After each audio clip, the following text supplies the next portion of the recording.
देख रहे हैं हमारा राजस्थान बुलेटिन और मैं हूं आपके साथ शिवांगी पारिक। तो चलिए खबरों पर जाने से पहले नजर डाल लेते हैं बुलेटिन से जुड़ी अहम सुर्खियों पर। गहलोत मंत्रिमंडल में फेरबदल की उल्टी गिनती शुरू, हटाए जा सकते हैं कई मंत्री।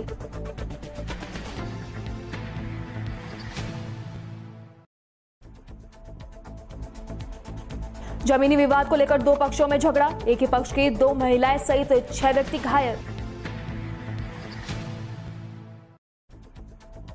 निर्भया स्क्वाड टीम चला रही है ऑपरेशन सेल्फ व्हीकल, अब मंचलों की खैर नहीं।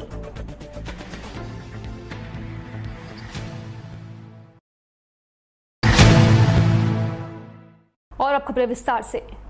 राजस्थान में अशोक गहलोत और सचिन पायलट के बीच में मंत्रिमंडल फेरबदल को लेकर विवाद मोटे तौर पर पार्टी हाईकमान ने सुलझा लिया है।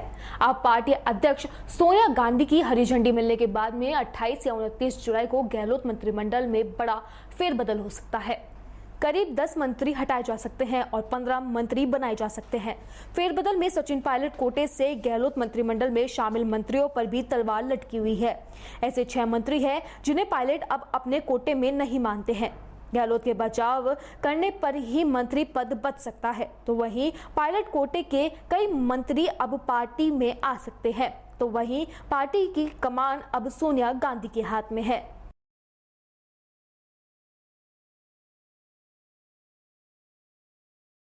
खबर जालौर के भीनमाल से, जहां पर आज राजकीय प्राथमिक विद्यालय गुनी नाड़ा के अंदर कोरोना से बचाव हेतु कोरोना वैक्सीनेशन का आयोजन किया गया। खबर लिखे जाने तक 160 लोगों को वैक्सीन लग चुकी थी। वहीं वैक्सीन की कमी के चलते काफी लोगों को बिना वैक्सीन लगाए ही वापस लौटना पड़ा। वैक्सीन लगाने को लेकर काफी उत्साहित दिखे लोग, तो वहीं विद्यालय परिसर में काफी संख्या में लोग एकत्रित हुए। कोविशील्ड की कमी के चलते काफी निराशा देखने को मिली। लोगों का कहना है कि सरकार पर्याप्त मात्रा में वैक्सीन उपलब्ध करवाए। इस मौके पर वार्ड पार्षद प्रकाश मौजूद रहे और वार्ड वासियों को वैक्सीन के लिए जागरूक करते दिखे। लोगों से अपील की गई कि सभी वार्ड वासी ज्यादा से ज्यादा वैक्सीनेशन करवाए ताकि कोरोना जैसी वैश्विक महामारी से बचा जा सके। खबर झालावाड़ के पिड़ावा से, जहां पे गागरीन बांध के चवली नदी में पानी की कमी पूरे करने के लिए पूर्व प्रधानमंत्री वसुंधरा राजे सिंधिया द्वारा नहर निर्माण के लिए स्वीकृति जारी की गई थी। अब नहर से पानी चवली नदी में डालने के लिए आज नहर का शुभारंभ किया गया। गागरीन बांध भी फुल हो गया है, जिससे वहां का ओवरफ्लो पानी नहर के रूप में चवली नदी में डाला जाएगा, जिससे नगर सहित आसपास के लोगों में उत्साह देखने को मिला, जिससे आने वाले समय में नदी के पानी की कमी नहीं रहेगी। इसके लिए सभी क्षेत्रवासियों ने पूर्व मुख्यमंत्री वसुंधरा राजे का आभार व्यक्त किया। नहर का शुभारंभ नगर पालिका अध्यक्ष कौशल्याबाई पाटीदार द्वारा किया गया। चूरू के बिदासर से है, जहां पे तहसील के गांव डडेरू भानुवान में 2 पक्षों में झगड़ा हो गया। जानकारी के अनुसार जमीनी विवाद को लेकर हुए झगड़े में एक पक्ष के 10 से 15 लोगों ने दूसरे पक्ष पर धारदार हथियार से हमला कर दिया, जिसमें 2 महिला सहित कुल 6 व्यक्ति घायल हो गए। घायलों को बिदासर के राजकीय टांटे अस्पताल पहुंचाया गया, जहां इलाज जारी है। फिलहाल पुलिस ने मामला दर्ज कर जांच शुरू कर दी है। साहब मेरे 5 भाई यहाँ 5 भाई में एक भाई असम नाम कोनी ये जमीन हड़पड़ा था, ये बच्चों मन कुट्टा मारो कर दियो और भाई ओके हमारे नाम करा दिया कोनी। अब बात है साहब तुम 60 साल आ गए नो रोन तो फिर है ओ आज की मिट्टी पर होयो के हमारे नाम कराओ क्या कौन कराओ हटाया मैं तो परसों को के गंडा से हम कच्चे है अब इन बार निकाले क्या यार जमीन हड़प्या गाय कोन के चारी भाई राख्या के 500 गाय कोन के अब बात हुई वो मांग किए गए ठंड दे के करे आप ढाई में ठंड दे जाए ना 20 आदमी अब आते खबर चित्तौड़गढ़ से है, जहां पे उपखंड गंगरार के भारतीय किसान संघ शाखा गंगरार की कार्यकारिणी की बैठक तहसील अध्यक्ष नारायण सिंह चुंडावत सारस के सानिध्य में सारणेश्वर महादेव गंगरार के मंदिर प्रांगण में आयोजित की गई। बैठक में मुख्य अतिथि माधवलाल तेली जिला उपाध्यक्ष ने संगठन एवं किसानों की समस्या पर चर्चा की एवं कार्यकारिणी का विस्तार किया। अध्यक्ष ने बताया कि पूर्व में फसल खराबा 2020 के बारे में कई बार ज्ञापन दिया गया, परंतु आज दिन तक इस बारे में कोई भी संतोषजनक जवाब नहीं मिला, जिससे किसानों में रोष व्याप्त है। आज पुणे इस संबंध में उपखंड अधिकारी महोदय को ज्ञापन देकर अवगत करवाया कि किसानों को फसल खरीफ 2020 का मुआवजा दिया जाए। बिदासर गांव के घंटियाल छोटी में राष्ट्रीय ग्रामीण स्वास्थ्य योजना के अंतर्गत ग्रामीणों को मच्छरदानियां वितरित की गई, जिसको लेकर आंगनबाड़ी कार्यकर्ता टिकलेश कंवर व आशा राजावाला के करीब 400 मच्छरदानियां ग्रामीणों को बांटी गई, जो मच्छर से बचाव में कारगर साबित होगी। वहीं घंटियाल छोटी में आंगनबाड़ी केंद्र पर इस कार्यक्रम का आयोजन हुआ। खबर जयपुर के बस्ती से, जहां पर श्रावण मास का महीना भक्तों को हर साल बेसब्री से इंतजार रहता है। इस महीने में जहां एक और रिमझिम बारिश की फुहार बरसती है, तो वहीं दूसरी ओर भगवान शिव की कृपा बरसती है। सावन का महीना भगवान शिव का प्रसिद्ध महीना होता है। इस महीने में भगवान शिव की पूजा अर्चना करने से सभी मनोकामनाएं पूरी होती है। बस्ती के बास्को स्थित नई नाथ धाम मंदिर में भी 25 जुलाई को सोमवार से सावन के महीने की शुरुआत हो गई है और श्रद्धालुओं ने महादेव की पूजा अर्चना कर रहे हैं। श्रावण मास के पहले सोमवार को सुबह से ही मंदिरों में भक्तों की लंबी लाइनें लगना शुरू हो गई। चारों ओर हर हर महादेव और भोलेनाथ के जयकारे सुनाई दे रहे थे। सुबह से ही मंदिरों में भक्तों की कतार देखने को मिल रही है, तो वहीं कोविड नियमों की पालना के साथ में श्रद्धालु मंदिर में दर्शन कर रहे हैं।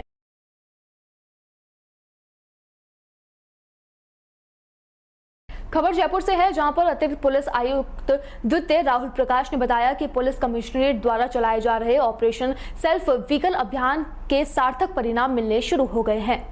इसके तहत निर्भया स्क्वाड टीम ने सादा वर्दी में एक के बाद एक कई सारी कार्रवाई की। पहली कार्रवाई टीम की प्रेमलता एवं माया ने की। इनके साथ में पुलिस कर्मी ओम प्रकाश एवं दिलीप भी सादा वर्दी में थे। ये झोटवाड़ा के पंखाकाटा से बस में सवार हुए थे। एक युवक अपने आगे खड़ी बच्ची को गलत तरीके से छूने का प्रयास कर रहा था। उसने बच्ची को 3-4 बार छूने का प्रयास किया, तो वहीं टीम ने कंट्रोल रूम में सूचित किया। कंट्रोल रूम की सूचना पर झोटवाड़ा थाने की चेतक पहुंची और युवक को पुलिस के सुपुर्द कर दिया गया। तो वहीं दूसरी कार्रवाई में निर्भया ने दिया ईमानदारी का परिचय। सुशीला व सुनीता की टीम को हरमाड़ा से विद्याधर नगर की बस में पर्स मिला। पर्स में महत्वपूर्ण कागजात और 2000 रुपए थे। उसके वास्तविक मालिक को देकर उन्होंने ईमानदारी का परिचय दिया। तीसरी कार्रवाई निर्भया कर्मी माया व प्रेमलता ने 4 महिला जेब कतरी को पकड़ा और लालकोटी थाने में सुपुर्द किया। चौथी कार्रवाई में भगवैया को बरामद किया गया। थाना हरमाड़ा क्षेत्र में बस में सादा वर्दी में तैनात सुशीला एवं सुनीता ने बस में सफर करने के दौरान संदिग्ध के ऊपर नजर रखी। पूछताछ करने पर पता चला कि वह फरीदाबाद से भाग कर आई है, जिसे थाना हरमाड़ा पर ले जाकर घटना की सच्चाई की जानकारी की गई। तो वहीं फरीदाबाद पुलिस को इत्तला भी की गई। पांचवी कार्यवाही खातीपुरा पुलिया के पास में 3 जने मारुति वैन को रास्ते में रोककर शराब पी रहे थे। टीम उनके पास पहुंची और तीनों ने शराब के गिलास बाहर फेंक दिए। इस पर टीम ने झोटवाड़ा थाने की चेतक को बुलाकर तीनों को मैं वाहन के साथ में पुलिस के सुपुर्द किया गया। छठी कार्रवाई पोलो वेक्ट्री सिनेमा के पास की गई। वहां पति पत्नी झगड़ा कर रहे थे। पति के हाथ से खून निकल रहा था। इस पर जालूपुरा थाने की चेतक को बुलाकर पति पत्नी को उनके सुपुर्द किया गया। सातवीं कार्रवाई विद्याधर नगर के बस स्टैंड पर एक महिला रोते हुए तेजी से जा रही थी। उसको रोककर पूछा और उसने कहा कि मेरे पति के साथ में मारपीट करता है। पति से जान बचाकर भाग रही हूँ। महिला को उसके घर लेकर गए तो पति छत से कूदकर भाग गया। वहीं मौजूदा पुलिस एवं महिला की सास को समझाया गया। टीम ने हेल्पलाइन नंबर देकर कहा कि कभी ऐसी घटना हो तो हेल्पलाइन नंबर पर फोन कर दिया जाए। 8वीं कार्यवाही आमेर थाना क्षेत्र में की गई, जिसमें पीड़ित ने महिला टीम को फोन कर बताया कि उसके पति उसके साथ में मारपीट कर रहे हैं। इस सूचना पर दोनों उसके घर पहुंचे और पति पत्नी को समझाया गया। खबर श्री कोलायत से, जहां पर जलदाय मंत्री बीडी कल्ला ने सोमवार को सियाणा भैरव मंदिर में ग्रामीण जल योजना के तहत 16,23,000 रुपए की लागत से बने नलकूप का उद्घाटन किया। इस अवसर पर डॉक्टर बीडी कल्ला ने कहा कि राज्य सरकार द्वारा प्रदेश भर में पेयजल व्यवस्था सुशुद्धिकरण की दिशा में महत्वपूर्ण कार्य किया जा रहा है। जगह जगह ट्यूबवेल और हैंडपंप स्वीकृत किए गए हैं। जल जीवन मिशन के तहत घर घर पेयजल कनेक्शन दिया जा रहा है। पानी की नई टंकियां बनाई जा रही है। बीकानेर शहर की वर्ष 2052 की आवश्यकताओं को पूर्ति के लिए लगभग 600 करोड़ रुपए की कार्य स्वीकृति दिए गए हैं। उन्होंने कहा कि कोरोना संक्रमण के प्रतिकूल परिस्थितियों के बावजूद मुख्यमंत्री अशोक गहलोत के नेतृत्व में प्रदेश में विकास की गति रुकी नहीं है और हर क्षेत्र में नए आयाम स्थापित हो रहे हैं। आज राज्य में नई सड़क बन रही है। विद्युत व्यवस्था में आमूलचूल सुधार आ रहे हैं। नए स्कूल और कॉलेज भी प्रारंभ किए जा रहे हैं। युवाओं को रोजगार के नए रास्ते भी खुल रहे हैं। जल्द ही 35,000 शिक्षकों की भर्ती की जाएगी। साथ ही जलदाय विभाग में भी कई नई भर्तियों की तैयारी चल रही है। उन्होंने कहा कि अंतिम छोर तक बैठे व्यक्ति का सर्वांगीण विकास सरकार की सर्वोच्च प्राथमिकता है और इस दिशा में अविरत कार्य होते रहेंगे।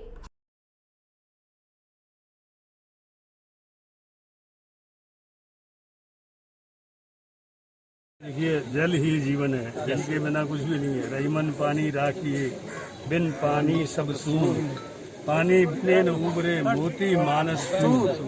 पानी के बिना कुछ भी नहीं है, न मोती काम का है, न आदमी काम का है और न चून काम का है। इसलिए पानी जो है उससे जीवन की रक्षा होती है और पानी रत्न में गिना जाता है। पानी रत्न है, सुभाषित वाक्य जो है वो रत्न है और अन्न रत्न है। बाकी तो ये पत्थर के पाषाण है। लोग राजी होते हैं कि मेरे पास हीरा पन्ना बना हुआ है, वो पाषाण है, वो रत्न नहीं है। पानी रत्न इसलिए है कि कोई प्यासे आदमी की प्यास बुझ जाएगा तो उसको जीवन दान मिल जाएगा।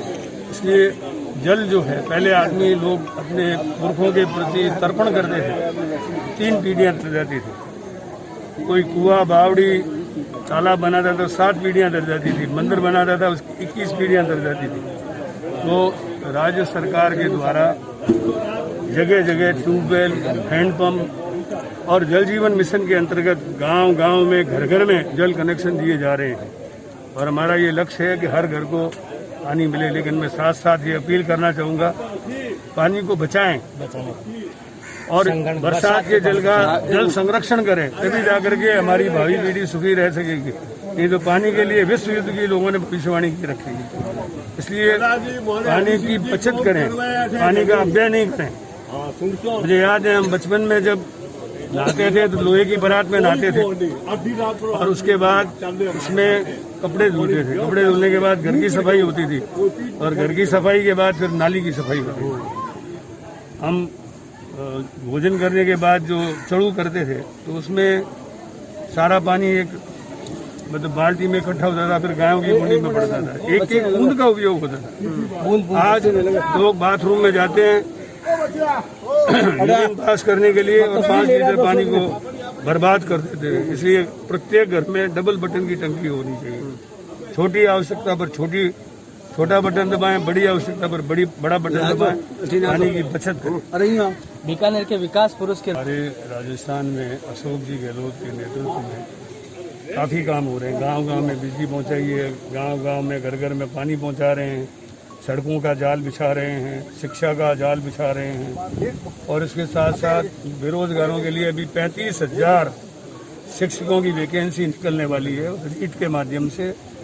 इसी प्रकार हमारे यहाँ 2670 पोस्टें बिजली विभाग में विज्ञापित हुई हुई हैं। जलदाय विभाग में शीघ्र विज्ञापित होने वाली हैं।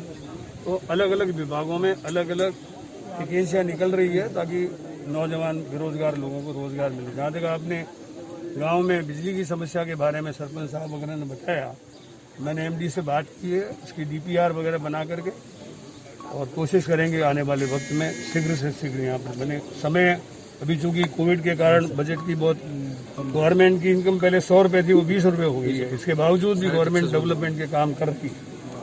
समय लग सकता है लेकिन जीएसएस की समस्या को हल करेंगे। फिलहाल हमारा राजस्थान बुलेटिन में बस इतना ही। देश और दुनिया की तमाम खबरों के लिए देखते रहिए डीपीके न्यूज। नमस्कार।